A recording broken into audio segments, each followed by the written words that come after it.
ಮೋಹನ್ ಭಾಗವತ್ ವಿರುದ್ಧ ಪ್ರದೀಪ್ ಈಶ್ವರ್ ಕೆಂಡಾಮಂಡಲರಾಗಿದ್ದಾರೆ. ಯತ್ನಾಳ್ಗಿಂತಲೂ ಭಾಗವತ್ ಅವರಿಗೆ ಬುದ್ಧಿ ಇಲ್ವಾ? ದೇಶ ಹಸಿವಿನಿಂದ ನರಳುತ್ತಿದೆ, ನಿರುದ್ಯೋಗ ಸಮಸ್ಯೆಯಿಂದ ಬಳಲುತ್ತಿದೆ, ದೇಶದ ಆಂತರಿಕ ಭದ್ರತೆ ಅಧೋಗತಿಯತ್ತ ಸಾಗಿದೆ. ಈ ಸಂದರ್ಭದಲ್ಲಿ ನೀವಾದರೂ ಅಭಿವೃದ್ಧಿಯ ಬಗ್ಗೆ ಮಾತಾಡ್ತೀರಾ ಅನ್ಕೊಂಡ್ರೆ ನೀವು ಬಂದು ಹೇಳಿದ್ದು ಹಿಂದೂ ರಾಷ್ಟ್ರ ಅಂತ. ಮೋಹನ್ ಭಾಗವತ್ ವಿರುದ್ಧ ಕೆಂಡ ಕಾರಿದ ಪ್ರದೀಪ್ ಈಶ್ವರ್, ಚಿಕ್ಕಬಳ್ಳಾಪುರ ಕ್ಷೇತ್ರದ ಶಾಸಕ. ಯತ್ನಾಳ್ಗಿಂತಲೂ ಮೋಹನ್ ಭಾಗವತರಿಗೆ ಬುದ್ಧಿ ಇಲ್ಲ. ದೇಶ ಒಂದು ಕಡೆ ಹಸಿವಿನಿಂದ ನರಳುತ್ತಾ ಇದೆ, ನಿರುದ್ಯೋಗ ಸಮಸ್ಯೆಯಿಂದ ದೇಶ ಬಳಲುತ್ತಿದೆ. ಇಂತಹ ಸಂದರ್ಭದಲ್ಲಿ ಆಂತರಿಕ ಭದ್ರತೆ ಅನ್ನೋದು ಅಧೋಗತಿಯತ್ತ ಸಾಗಿದೆ. ಈ ಸಂದರ್ಭದಲ್ಲಿ ನೀವಾದರೂ ಬೆಂಗಳೂರಿಗೆ ಬಂದು ಅಭಿವೃದ್ಧಿಯ ಬಗ್ಗೆ ಮಾತಾಡ್ತೀರಾ ಅನ್ಕೊಂಡ್ರೆ ನೀವು ಮಾತಾಡಿದ್ದೇನು ಹಿಂದೂ ರಾಷ್ಟ್ರದ ಬಗ್ಗೆ, ಹಿಂದೂ ರಾಷ್ಟ್ರ ನಿರ್ಮಾಣ ಆಗಬೇಕು ಅನ್ನುವುದರ ಬಗ್ಗೆ. ನಿಮಗೆ ಬುದ್ಧಿ ಇಲ್ವಾ? ಹೀಗಂತ ಹೇಳಿದ್ದು ಪ್ರದೀಪ್ ಈಶ್ವರ್. ವಿಧಾನಸೌಧದಲ್ಲಿ ಮೋಹನ್ ಭಾಗವತ್ ವಿರುದ್ಧ ಗುಡುಗಿದ ಶಾಸಕ ಈಶ್ವರ್. ಬೆಂಗಳೂರಿನ ಯೂನಿವರ್ಸಿಟಿಯಲ್ಲಿ ಕಾರ್ಯಕ್ರಮವೊಂದು ಆಯೋಜನೆಗೊಳ್ಳುತ್ತೆ. ನಾಗಪುರದ, ಅದರಲ್ಲೂ ದೇಶದ ಸಂಘ ಪರಿವಾರದ ಸರಸಂಘ ಚಾಲಕರಾಗಿರುವ ಮೋಹನ್ ಭಾಗವತ್ ಅದರ ಮುಖ್ಯ ಅತಿಥಿಯಾಗಿ ಬರ್ತಾರೆ. ವ್ಯವಸ್ಥಿತವಾಗಿ ರೂಪಿಸಿದಂತಹ ಕಾರ್ಯಕ್ರಮ ಅದಾಗಿತ್ತು. ಕಾರಣ, ಪ್ರಿಯಾಂಕ್ ಖರ್ಗೆ ಅವರು ಸರ್ಕಾರಕ್ಕೆ ಬರೆದಂತಹ ಪತ್ರ ಅದು ವಿವಾದಕ್ಕೆ ತಿರುಗಿ, ವಿವಾದ ಸಂಘರ್ಷಕ್ಕೂ ತಿರುಗಿ, ಅದಾದ ನಂತರ ನ್ಯಾಯಾಲಯದ ಅಂಗಳದಲ್ಲಿ ತೀರ್ಮಾನ ಆಗಬಹುದಾದ ವಿಚಾರವಾಗಿ ಮಾರ್ಪಟ್ಟಿತ್ತು. ಮೋಹನ್ ಭಾಗವತ್ ರವರು ಬೆಂಗಳೂರಿಗೆ ಬರೋದಕ್ಕೊಂದು ಸೋಗು ಬೇಕಾಗಿತ್ತು. ಆ ಸೋಗೆ ಯೂನಿವರ್ಸಿಟಿಯಲ್ಲಿ ಆಯೋಜನೆಗೊಂಡಿದ್ದ ಕಾರ್ಯಕ್ರಮ. ಆ ಕಾರ್ಯಕ್ರಮಕ್ಕೆ ಬರುವ ರೀತಿಯಲ್ಲಿ ಅತ್ಯಂತ ವ್ಯವಸ್ಥಿತವಾಗಿ ಪ್ರೀ ಪ್ಲ್ಯಾಂಡ್ ಆಗಿ ಒಂದು ಸಂವಾದ ಸಭೆ ನಡೆಯುತ್ತಲ್ಲಿ. ಸುದೀರ್ಘವಾದಂತಹ ಭಾಷಣ. ಆ ಭಾಷಣದಲ್ಲಿ ಸರ್ಕಾರದಿಂದ ವ್ಯಕ್ತವಾಗಿದ್ದ ಅನುಮಾನಗಳ ಪ್ರಶ್ನೆಗಳಿಗೆಲ್ಲವೂ ಕೂಡ ಭಾಗವತ್ ಉತ್ತರವನ್ನು ಕೊಡ್ತಾ ಹೋದರು. ಜೊತೆಗೆ ಮುಸ್ಲಿಂ ಸಮುದಾಯವನ್ನು ವಿಶ್ವಾಸಕ್ಕೆ ತೆಗೆದುಕೊಳ್ಳುವ ಪ್ರಯತ್ನವೂ ಕೂಡ ನಡೆದು ಹೋಯಿತು. ಅವರೇನು ಹೇಳ್ತಾರೆ? ಸಂಘ ಪರಿವಾರ ಎನ್ನುವಂತಹ ಸಂಘಟನೆ ಬ್ರಿಟಿಷರ ಆಡಳಿತದಲ್ಲಿರುವಾಗ ನಿರ್ಮಾಣ ಆಗಿದ್ದು 1925. ಬ್ರಿಟಿಷ್ ಗೌರ್ನಮೆಂಟ್ ದೇಶವನ್ನು ಆಳುತ್ತಿದ್ದ ಕಾರಣದಿಂದಾಗಿ ನಾವು ನೋಂದಣಿ ಮಾಡಿಸಿಕೊಂಡಿಲ್ಲ. ಸ್ವತಂತ್ರ ನಂತರ ಭಾರತದಲ್ಲಿ ಒಂದು ಸರ್ಕಾರ, ಪ್ರಜಾಪ್ರಭುತ್ವ ಸರ್ಕಾರ ರಚನೆಯಾಗುತ್ತೆ.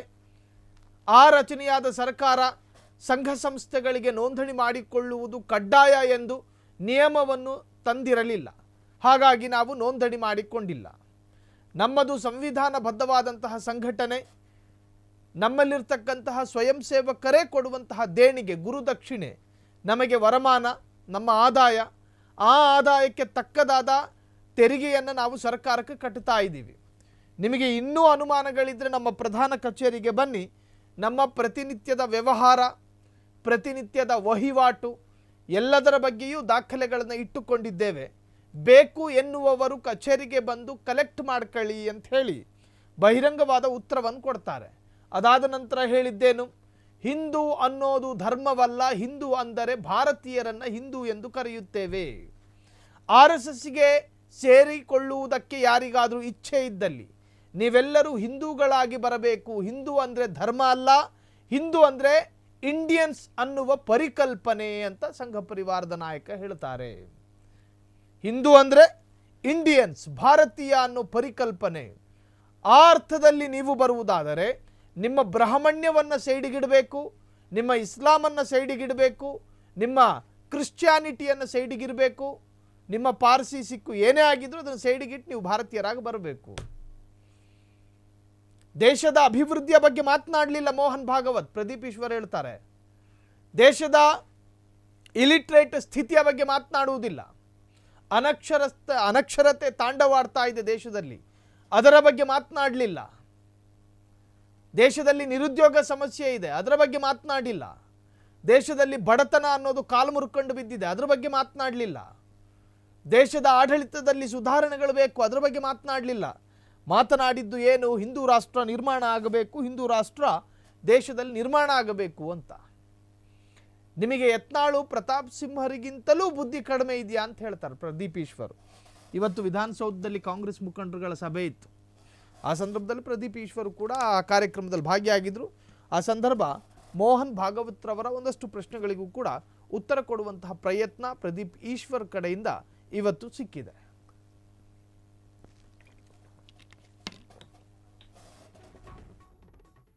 ಮೋಹನ್ ಭಾಗವತ್ ಸಾಕಷ್ಟು ಪ್ರಶ್ನೆಗಳನ್ನು ಅವರ ಸಂವಾದ ಕಾರ್ಯಕ್ರಮದಲ್ಲಿ ಮಾಡಿದರು. ಅದರಲ್ಲಿ ಬಹಳ ಮುಖ್ಯವಾಗಿ ಕಾಂಗ್ರೆಸ್ ಸರ್ಕಾರ ಸಂಘ ಪರಿವಾರವನ್ನು ವಿರೋಧ ಮಾಡಿಕೊಂಡೇ ಬಂದಿದೆ. ನಾವು ಕೂಡ ಕಾಂಗ್ರೆಸ್ ಸರ್ಕಾರದ ವಿರೋಧಿಗಳಲ್ಲ. ಅಯೋಧ್ಯೆಯಲ್ಲಿ ರಾಮ ಮಂದಿರ ನಿರ್ಮಾಣ ಆಗೋದಕ್ಕೆ ಕಾಂಗ್ರೆಸ್ ಸರ್ಕಾರ ಏನಾದರೂ ಬೆಂಬಲ ಕೊಟ್ಟಿದ್ದಿದ್ದರೆ ಎಲ್ಲ RSSಗರು ಕಾಂಗ್ರೆಸ್ಸಿಗೆ ಮತ ಹಾಕ್ತಾ ಇದ್ರು. ಅಯೋಧ್ಯೆಯಲ್ಲಿ ರಾಮ ಮಂದಿರವನ್ನು ಕಟ್ಟೋದಕ್ಕೆ ಸಹಾಯ ಮಾಡಿದ್ದು BJP ಸರ್ಕಾರ. ಆದ್ದರಿಂದ ನಾವು BJPಯನ್ನು ಬೆಂಬಲಿಸಿದ್ದೇವೆ. ಒಂದು ಧರ್ಮದ ಆಚರಣೆಗಳಿಗೆ ಯಾರು ಬೆಂಬಲ ಕೊಡ್ತಾರೋ ಅವರಿಗೆ ನಮ್ಮ ಮತ ಅಂತ. ಅರ್ಥಾತ್ ಅಲ್ಲಿ ಕೋಮುವಾದದ ಬಗ್ಗೆ ಸಮರ್ಥನೆ ಮಾಡಿಕೊಳ್ಳುವಂಥ ಪ್ರಯತ್ನಗಳಾಗಿದ್ದು.